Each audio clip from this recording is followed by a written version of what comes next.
We took it to D's basement. We put it on 33 so we could hear what they was saying. Like, backseat lover won't hide beneath the cover. Backseat lover won't hide beneath the cover when I talk to my daddy. Say, what type of language is this, D? So we studied it the best we could. Finished up, lit up a joint. Like, I don't know about these guys. But this.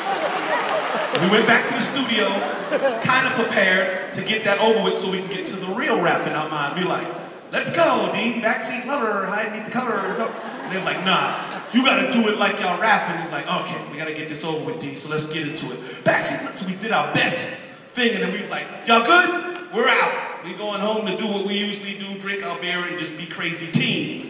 And they left Jay behind because Jay was the technical guy in the group. So Jay's like, all right, I'm so happy. I'll see y'all guys later. So Jay calls me like 1 in the morning after they've been working on the record all night and goes, Chuck, what? He's like, this record y'all made is the best record on the album. I was like, oh my God, they got Jay. So, take the phone, D. He's like, what's up? D, it's the best record on the album. He's like, you're right, Joe, they got Jay. Like, Jay, we'll call you in the morning. I think you've lost your mind. Come hit some of this, man. You're losing your mind. You need to get it together. And he's like, they even told Aerosmith to come down tomorrow. We've got to meet them? Yeah, they're straight out of rehab. I'm like, oh, Jesus.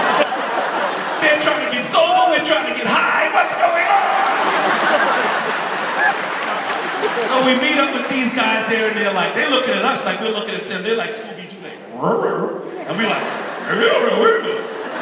so their managers called our managers, and we both look at each other like, you know, you dogs sniff each other?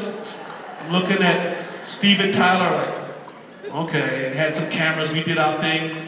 And the next thing you know, Walk This Way was the biggest record that we've ever made.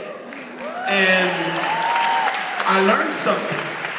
The Bible says, lean not towards your own understanding. And it was my first lesson in understanding, be open. Like, 'cause if you jump out of an airplane with a parachute and you don't pull the string, you know what'll happen, right? If you don't open it, you'll crash. So at that point, I realized that we in life, we have our own ideas, but there's partners and people around you that God strategically placed in your life that you have to be open if you want to make it. That's the lesson. Be open.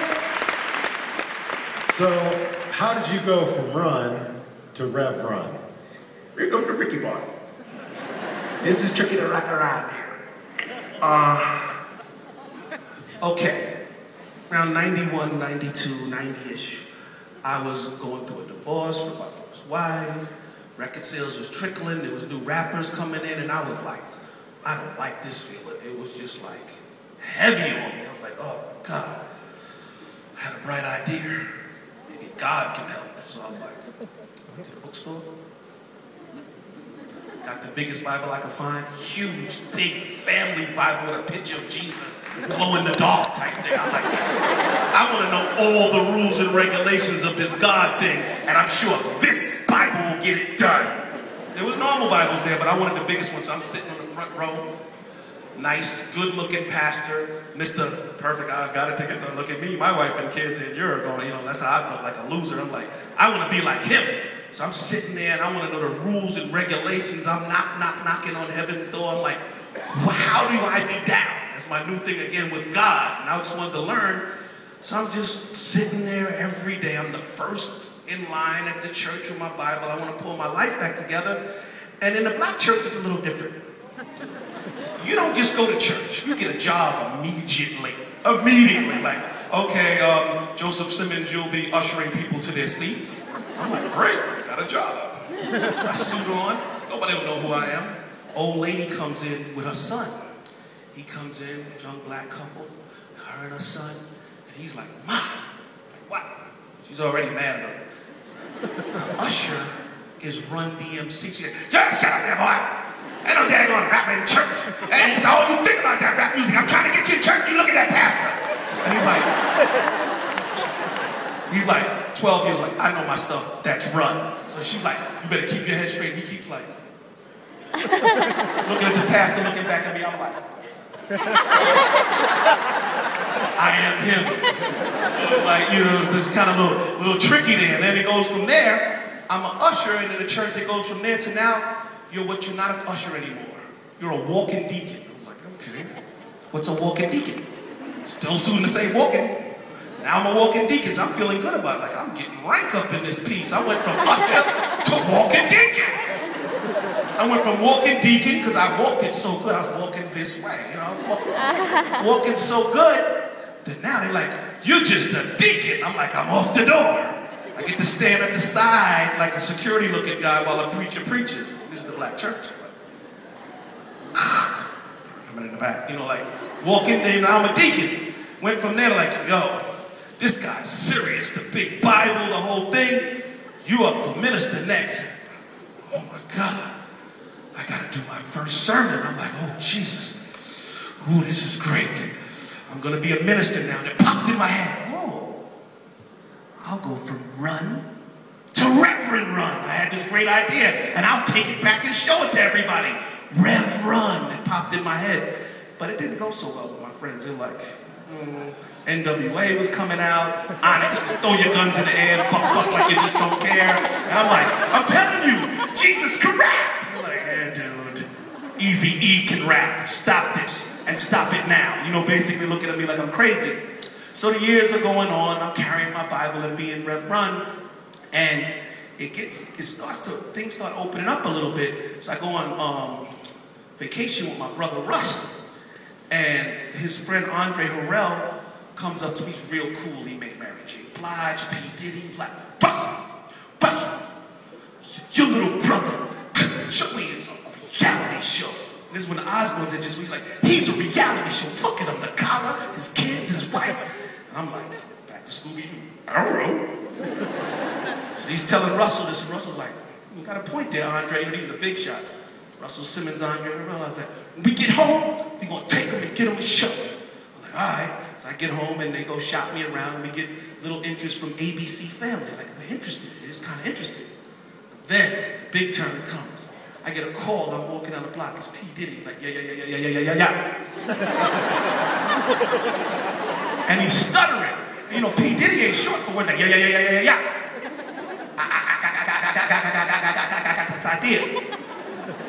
I was like, what's the idea? He's like, yo, let me see. I don't know. He's stuttering because he's nervous to ask me. And I'm like, this is not like P. Diddy. I got this idea. And he's like, you wanna do. It's a true story. And I'm shook. I'm like, what is this?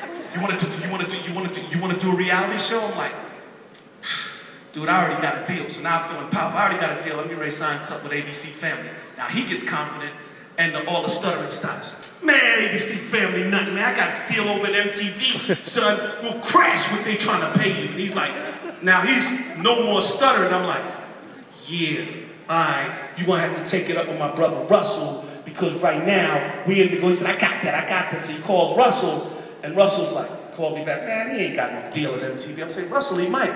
So Diddy gets the president of MTV on the line with Russell, and Russell called me back like, yo, he does have a deal over there, but you don't want to take this nice, happy family show and put it on MTV. I'm like, what are you, crazy? It's the best place for me, Russell. I'll go on MTV with it. Jesus hung with the wine bibbers and the tax collectors. I don't need to save them some more. We need the people on MTV to watch me. So Russell's like, all right, if that's what you want to do, I said, y'all work out those numbers. Peace to both of y'all. Click. So now I'm in power. They closed the deal, and it's getting close, and MTV's like, we don't know. So you're telling me you're taking a rapper, now turned reverend, he's going to sit in the tub and give words of wisdom. A pink tub. And you expect the MTV fans to go for it.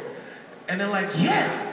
And we're like, okay, it's Russell and Diddy, so give them a little 6 episodes and send them on their way.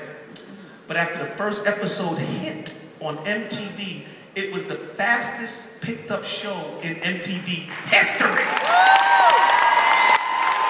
Which tells you another thing about people. Family and love gets just as much a response as the low notes that these stations are trying to sell you. You don't need to bust your wife over the head with a vodka bottle in order to get people's attention. And that's my story. Rev Run is here. That's how I went from Run to Rev Run.